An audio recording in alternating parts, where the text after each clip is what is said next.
अब देखो, आगे बढ़ने से पहले एक बार रिवीजन कर लो कि आप ए क्रॉस बी किस तरीके से लगाते हो, यानी कि जो अपना राइट हैंड थंब रूल है उसको किस तरीके से अप्लाई करते हैं।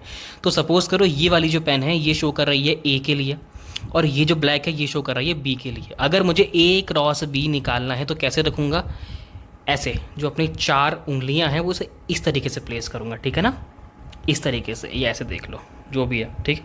ए, और कहाँ की ओर कर्ल कर्ल करना है, ए क्रॉस बी निकालना है, तो ए क्रॉस बी कहाँ की ओर, जहाँ को अपना ये ब्लैक पेन है। तो थंब कहाँ शो करेगा, ऊपर की ओर। उम्मीद कर रहा हूँ कि समझ में आया होगा, एक बार दोबारा देख लो। ए क्रॉस बी निकालना था तो जहाँ को मेरा ए है वहाँ की ओर अपनी चार उंगलियाँ इस तरीके से प्लेस कर दी, और कहाँ की ओर कर्ल किया, जहाँ को मेरा बी होगा यानी कि ब्लैक पेन, तो बी की ओर कर्ल कर दिया, तो ऐसे बंद कर दिया, और थंब कहाँ शो किया, ऊपर की ओर डायरेक्शन शो कर दिया। तो यहाँ की ओर क्या है, यहाँ की ओर आपका मैग्नेटिक फील्ड है। कहाँ को जो जो सफ़ेद दीवार दिख रही है ऐसे अंदर की ओर घुस रहा है वो, ठीक है। और ये क्या है, आपका वेलोसिटी है चार्ज पार्टिकल की, तो v cross B, v cross B, तो फोर्स कहाँ को आ गया ऐसे, ठीक है। उम्मीद कर रहा हूँ कि आपको समझ में आ गया होगा। क्वेश्चन नंबर 4.2, एग्जाम्पल 4.2 में थियोरेटिकल क्वेश्चन है, हमें सिर्फ क्या निकालनी है, डायरेक्शन निकालनी है, ठीक है। अब इसे समझने के लिए थोड़ा रिवीजन कर लेते हैं। देखो क्वेश्चन में क्या मेंशन किया हुआ है, लॉरेंस फोर्स, ठीक है। लॉरेंस फोर्स मतलब चार्ज पार्टिकल पे इलेक्ट्रिक फील्ड भी अप्लाई हो रहा होगा, मैग्नेटिक फील्ड भी अप्लाई हो रहा होगा। जब भी इलेक्ट्रिक फील्ड अप्लाई होता है तो इलेक्ट्रिक फील्ड की वजह से चार्ज पार्टिकल पे फोर्स कैसा लगता है, अगर पॉजिटिव चार्ज पार्टिकल है तो प्लस का क्यू ई, अगर नेगेटिव चार्ज पार्टिकल है तो माइनस का क्यू ई। नेगेटिव मतलब इलेक्ट्रॉन ही होगा यहाँ पे। और मैग्नेटिक फील्ड की वजह से चार्ज पार्टिकल पे फोर्स का लगता है क्यू वी बी। इतनी बात मैं उम्मीद कर रहा हूँ आपको समझ में आ गई होगी। अगर आ गई है तो इन दोनों फोर्सेस को जोड़ देंगे, फोर्सेस को जोड़ देंगे तो क्या बन जाएगा, लॉरेंस फोर्स क्या था, Q E plus Q V B. तो क्यू कॉमन अगर निकाल दूँ तो ई प्लस वी बी, और इसी चीज़ को अगर हम वेक्टर फॉर्म में लिख लें तो फोर्स क्या आ जाएगा, E vector plus V vector cross B vector. अच्छा, वी क्रॉस बी ही करेंगे, बी क्रॉस वी नहीं करेंगे, ठीक है, अर्थ का अनर्थ नहीं करेंगे। इतनी बात क्लियर है। तो क्वेश्चन क्या पूछ रहा है बस उस पर नज़र मारते हैं। क्वेश्चन में ये बोला है कि पॉजिटिव वाई एक्सिस में लग रहा है आपका मैग्नेटिक फील्ड,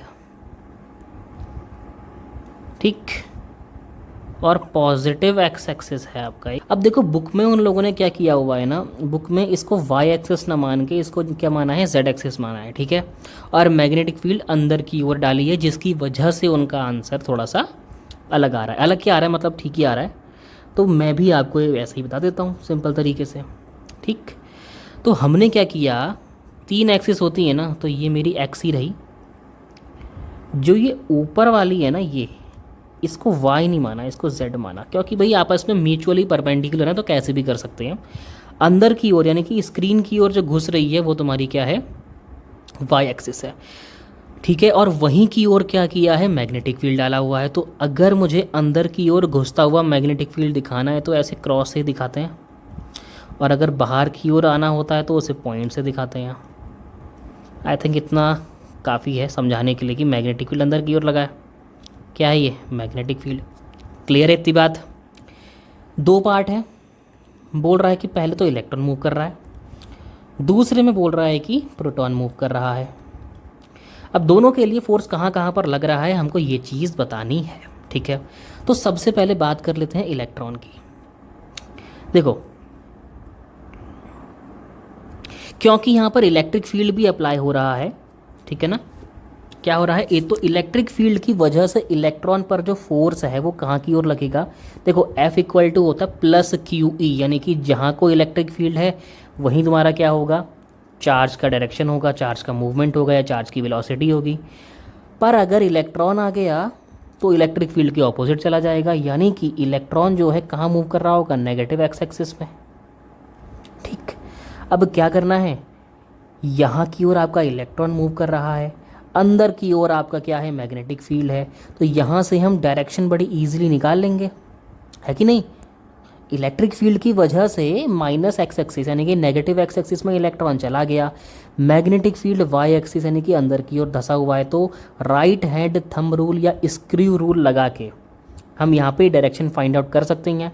तो जहाँ को आपका इलेक्ट्रॉन जा रहा है यानी कि नेगेटिव एक्स एक्सिस, वहाँ पे आपको अपनी चार उंगलियाँ रखनी है और कर्ल करना है कहाँ की ओर, जहाँ को आपका मैग्नेटिक फील्ड है। तो आप ये पाएंगे कि थंब कहाँ शो कर रहा है, नीचे की ओर, यानी कि नेगेटिव जेड डायरेक्शन में आपका क्या हो गया, फोर्स, किसका, इलेक्ट्रॉन के ऊपर।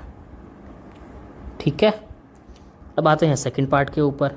तो सेकंड पार्ट में क्या बोल रहा है, प्रोटॉन बोल रहा है हमसे। तो अगेन ये मेरा Z हो गया, यहाँ क्या है, मैग्नेटिक फील्ड है। अब क्योंकि पॉजिटिव चार्ज पार्टिकल है तो जहाँ को इलेक्ट्रिक फील्ड होगा वहीं को आपका चार्ज पार्टिकल भी मूव करेगा। तो इस बार क्या करना है, आपको अपनी जो चार उंगलियां हैं वो रखनी है कहाँ की ओर, पॉजिटिव एक्स एक्सिस की ओर, और कर्ल करना है उनको कहाँ पे, जहाँ को मैग्नेटिक फील्ड है, यानी कि स्क्रीन के अंदर बिल्कुल। उम्मीद कर रहा हूँ कि आप डायरेक्शन वगैरह निकाल पा रहे होंगे। मैं कैसे बोल रहा हूँ कि चार उंगलियां हैं उनको सीधा रखना है आपको पॉजिटिव एक्स एक्सिस की ओर, ठीक है। और कहाँ को कर्ल करना है, जहाँ को आपका मैग्नेटिक फील्ड है, जेड की ओर मत कर देना, जहाँ को मैग्नेटिक फील्ड है। तो स्क्रीन के अंदर है ना, तो आपको अपनी जो चार उंगलियां हैं उनको ऐसे पूरी चार ऐसे लिटानी पड़ेंगी, ठीक है, अच्छे से, जो भी बोलते हैं, और कर्ल करना पड़ेगा अंदर की ओर, ठीक है। तो आपका थंब कहाँ शो करेगा, डायरेक्शन ऊपर की ओर शो करेगा, यानी कि जहाँ को आपका पॉजिटिव जेड हो गया। तो प्रोटॉन जो है, प्रोटॉन का डायरेक्शन कहाँ की ओर होगा, पॉजिटिव जेड डायरेक्शन की ओर। उम्मीद कर रहा हूँ कि आपको ये बात समझ में आई होगी। एक क्रॉस भी लगाना आता है ना, बस वही करना है यहाँ पे, राइट हैंड थंब रूल।